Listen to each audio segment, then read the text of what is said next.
RD coaching classes में आपका स्वागत है। आज हम पढ़ेंगे कक्षा नाइन्थ का गणित महत्वपूर्ण प्रश्नोत्तरी। इसमें पहला प्रश्न है, अपरिमेय संख्या क्या है? तो वैसी वास्तविक संख्या जिसे p/q के रूप में नहीं लिखा जा सकता उसे अपरिमेय संख्या कहते हैं। अर्थात ऐसी संख्या है जिसे पूर्णांक के अनुपात के रूप में व्यक्त नहीं किया जा सकता, साथ ही अंश और हर के रूप में भी व्यक्त नहीं किया जा सकता, वह अपरिमेय संख्या कहलाती है। जैसे √2, √3, √5, √7 ये सभी किस प्रकार की है? तो ये अपरिमेय संख्या है। नेक्स्ट क्वेश्चन है, 1/7 और 2/7 के बीच की एक अपरिमेय संख्या निकालिए। तो आपको 1/7 और 2/7 दे रखा है, तो 1/7 के लिए जब सोल्व करेंगे तो हमारा आएगा 7 का 1 में भाग देने पर 0.142857 आएगा। और इसी प्रकार अगर 7 का भाग इसमें देंगे तो 0.285714 आएगा। देख लेते हैं इसको। आपको दिया गया है 1/7 और क्या दिया गया है 2/7। तो 1/7 के लिए हम शॉर्ट में तो नहीं करेंगे, आप पूरा ही करें क्योंकि बहुत सारे बच्चों को आता ही नहीं है। तो आप जब 7 का करेंगे तो पॉइंट करके यहाँ पे क्या लगाएंगे 0, ठीक है। तो 7 1 जा 7, 3 बचा, फिर आप भाग में जाए उसकी 0, 7 चौक 28, फिर 2 बचा, फिर 0 2 बार 14, फिर 6 बचा, फिर 0, 7 6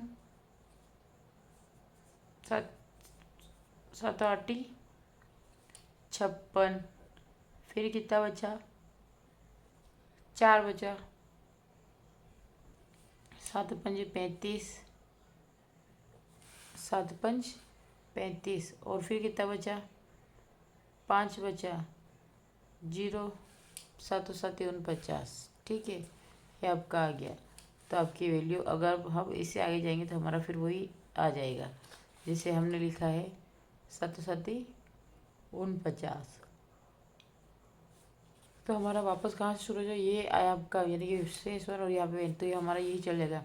तो इसके लिए क्या लिखेंगे, डायरेक्टली हम लिख देंगे कि 1/7 इज इक्वल टू 0.14287। ये आपका अशांत दशमलव है। और इसी क्रम में अगर हम आगे बढ़े, इसी प्रकार क्या दिया गया है 2/7 0, ठीक है। इसको भी इस प्रकार से सोल्व करेंगे तो मैं डायरेक्टली लिख देती हूँ 5714। और इन दोनों के बीच की बात करें तो ये आएगी आपकी 15015001500, ये संख्या आएगी। और उसने ये पूछा है कि 1/7 और के बीच एक अपरिमेय संख्या निकालिए। अब अगला आता है वास्तविक संख्याएं क्या है।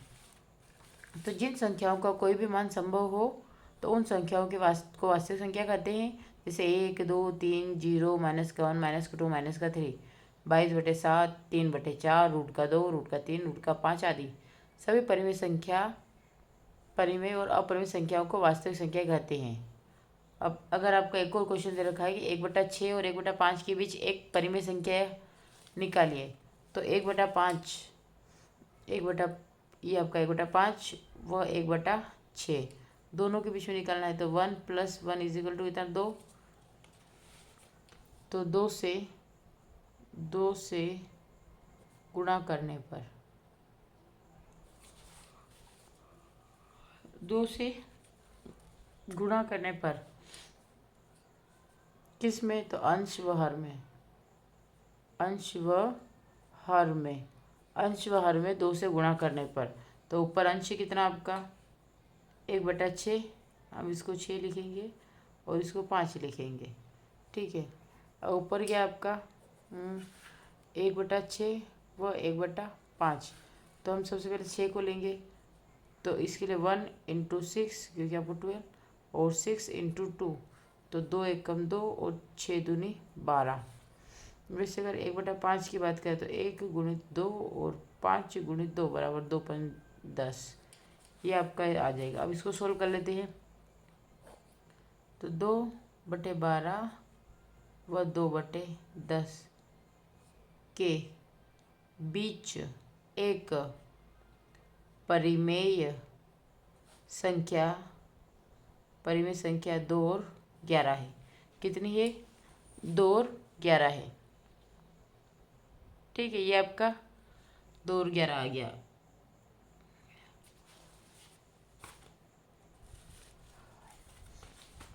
अब एक और सवाल दिया गया आपको, इसको भी हम समझते हैं। आपको दिया गया है कि 4/2/3 का मान ज्ञात कीजिए। तो हम सबसे पहले क्या करेंगे, 4/2/3, इसने ये दिया है ना 4 की घात, बस ये दिया है कि 4/2/3 का मान ज्ञात कीजिए। तो हम सबसे पहले क्या करेंगे, क्या करें, 4 जो होता है वो क्या होता है, इस प्रकार से 4 लिखेंगे हम। ठीक है, और इसकी क्या लगा देंगे, पावर। ठीक है, तो बस आपको इस प्रकार से ही लिखना है। इसको कैसे लिखोगे, ये 2/2 दे रखा है, ठीक, 2 गुणित, तो आपको कितना आ जाएगा, 2/4/3।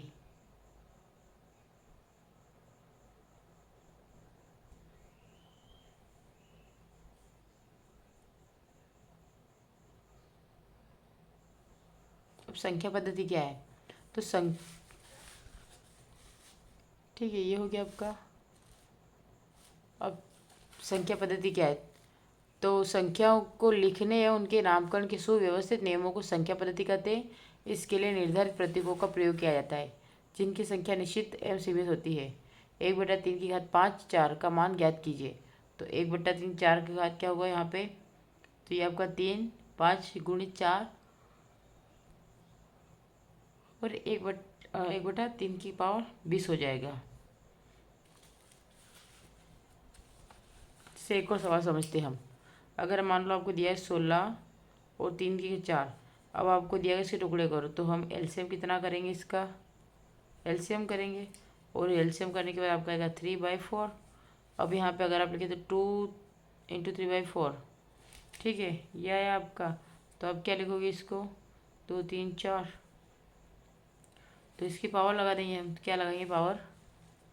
इसकी पावर लगाने पे क्या आएगा, 3/4 है और ये 2 है, तो 2 के लिए आप क्या लिखेंगे, 2 की पावर कितनी आई, ये 4, कितनी आई 4, तो 4 से क्या कितनी बची, 2 की पावर 3, क्योंकि 4, इस 4 से ये 4 गया, 2 की पावर 3, तो 3 × 3 × 3, ठीक है, 3 2 नहीं, 3 का 6, 3 3 9 9 का 27, तो ये आपका 27 आ जाएगा। ठीक है, लेकिन आपको 27 नहीं लिखना, आपका क्या 2 है ना, 2 की पावर 2 लगाना है, तो 2 4 8, 2 को 4 2 6 8, तो 8 आंसर आ जाएगा इसका।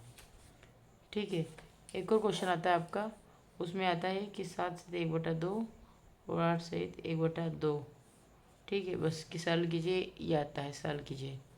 तो आपको कुछ नहीं करना, इसमें भी खाली वो बोलते हैं ना, आधार समान तो घाते जुड़ जाते हैं, तो आधार समान घाते हम जोड़ेंगे, क्या लगा देंगे ये। अब 8 7 56 की घात 1/2, ये आपका आंसर है। फिर नेक्स्ट क्वेश्चन दिया है 1/√2 के हर का परिमेयकरण कीजिए। तो हमें इसमें कितना करना ही नहीं, हमें खाली इतना दिया गया कि 1/√2 के हर का परिमेयकरण कीजिए, के हर का परिमेयकरण। तो क्या जाए, 1/2 हर कितना है, तो 2, तो √2 का रूट इसमें करा, तो आपका आ जाएगा √2/2, ये आपका आंसर आ जाएगा। एक और क्वेश्चन होता है 125 की घात 3, तो आप इसको लिख सकते हो 5 की घात 3 गुणित 103। ठीक है, या आप इसको इस प्रकार से लिख सकते हो, तो आपका 3 से 3 गया तो 5 की पावर 1, इसलिए आ जाएगा 5। ठीक है,